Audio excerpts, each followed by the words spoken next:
یہ بات ہے محمد. اقرا، پڑھو، اپنے رب کے نام سے پڑھو. صلی اللہ علیہ وسلم کی. لبیک اللہم لبیک. سنا ہے آپ کالے گھر کے چکر لگاتے ہیں، سیدھے اللہ سے مانگتے ہیں. وہ کالا گھر نہیں بلکہ کعبہ ہے، اور مانگنا تو سیدھے اللہ سے ہی چاہیے نا.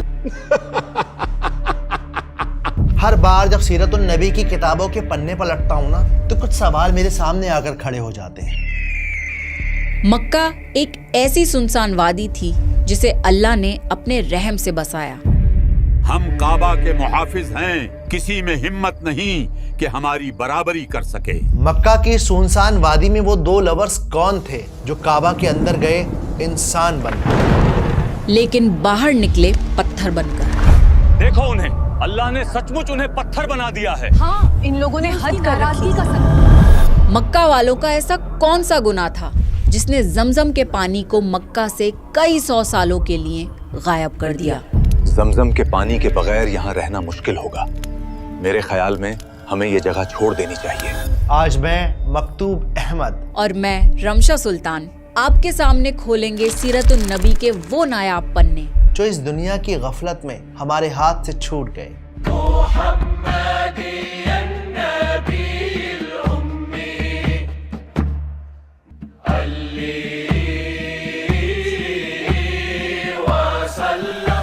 السلام علیکم. یہ ہماری سیرت النبی سیریز کا 3rd ایپیسوڈ ہے. پچھلے ایپیسوڈ میں ہم نے جانا کہ عربز کون تھے، وہ کہاں سے آئے تھے، اور کیسے اسماعیل علیہ السلام عرب نہیں تھے، اور کس طرح اللہ نے ابراہیم علیہ السلام اور اسماعیل علیہ السلام کے ذریعے عربیہ کے ویران کینوس پر توحید کا رنگ بھر دیا. کیسے ایک لمبے وقت تک حضرت ابراہیم علیہ السلام بے اولاد رہے، اور کیسے ہم مسلمان اصل میں ابراہیم علیہ السلام کی دعا کا نتیجہ ہیں.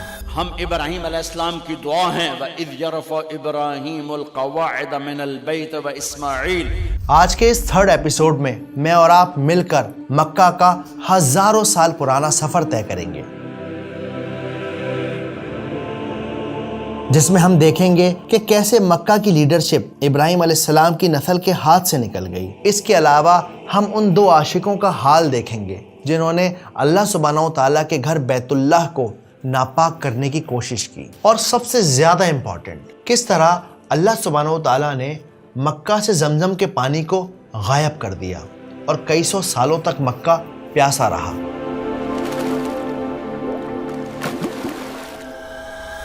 وادی مکہ کی ریت میں ایک نیا سفر لکھا جا رہا تھا. کعبہ بن کر تیار ہو چکا تھا.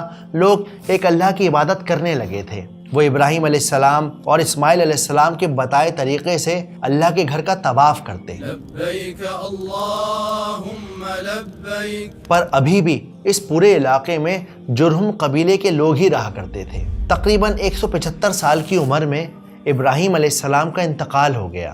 ہر شخص کو موت کا مزہ چکھنا ہے، اور تم کو قیامت کے دن تمہارے اعمال کا پورا بدلہ دیا جائے گا.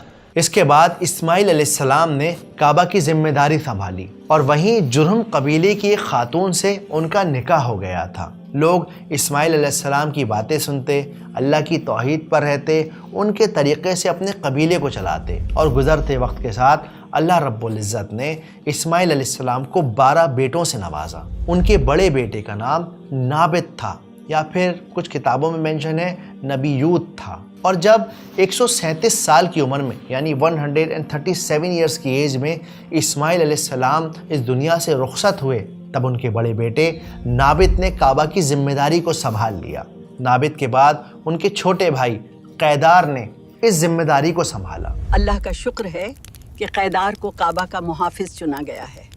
نبی کے بیٹے کعبہ نہیں سنبھالیں گے تو کون سنبھالے گا؟ لیکن اب یہاں ایک ٹرننگ پوائنٹ آتا ہے. اب دیکھیے، کیونکہ اسماعیل علیہ السلام کے بچے تعداد میں وہ جرہم قبیلے سے بہت زیادہ کم تھے، تو طریقہ تو یہ ہونا چاہیے تھا کہ اسماعیل علیہ السلام کے بچوں کی لینیج کے پاس یہ طاقت جاتی، کعبہ کی سرداری جاتی. لیکن ہوا یوں کہ قیدار کے بعد جب تیسری بار ذمہ داری دی گئی تو وہ ذمہ داری ان کے نانا کے پاس چلی گئی، یعنی جرہم قبیلے کے پاس چلی گئی.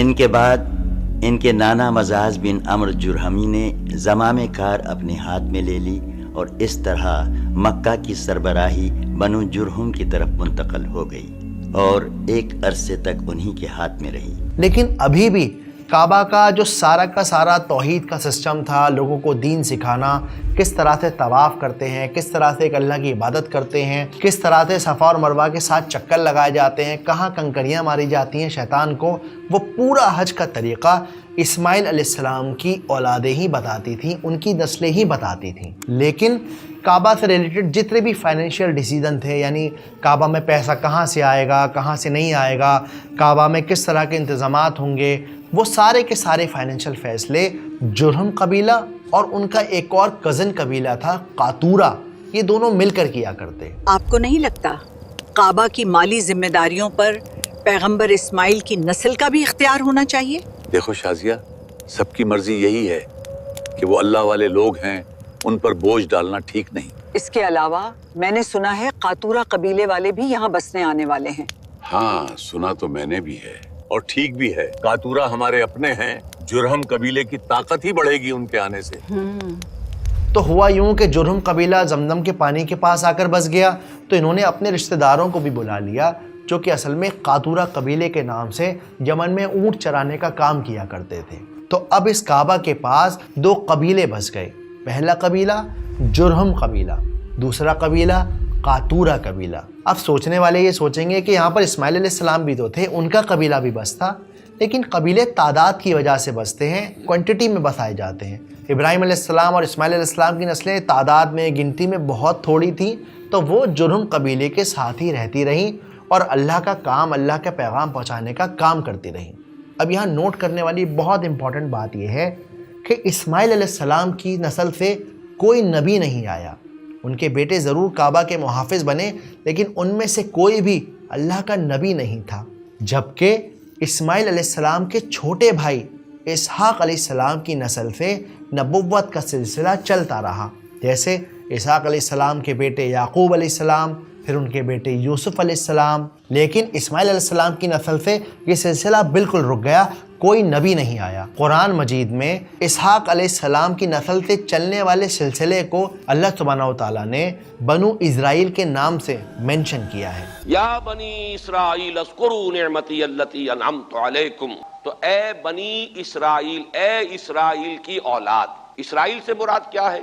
اس پر اتفاق ہے، اجماع ہے، حضرت یعقوب کا یہ لقب ہے۔ رحیق المختوم کے پیج نمبر 62 پر یہ مینشن ہے کہ دھیرے دھیرے کعبہ کے آس پاس کی آبادی بڑھتی چلی گئی اور اسماعیل علیہ السلام کی نسلیں یہاں سے وہاں روزگار کی تلاش میں نکلتے چلے گئے۔ بس کچھ گنے چنے اسماعیل علیہ السلام کی قوم کے لوگ کعبہ کے پاس رہ گئے تھے، لیکن وہ بھی صرف ایک ریلیجس فگر ہیڈز تھے، ان کے پاس کوئی پاور نہیں تھی، کوئی اتھارٹی نہیں تھی۔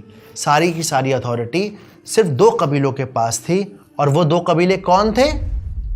ارے بولیے بھائی، جرہم اور قاتورہ۔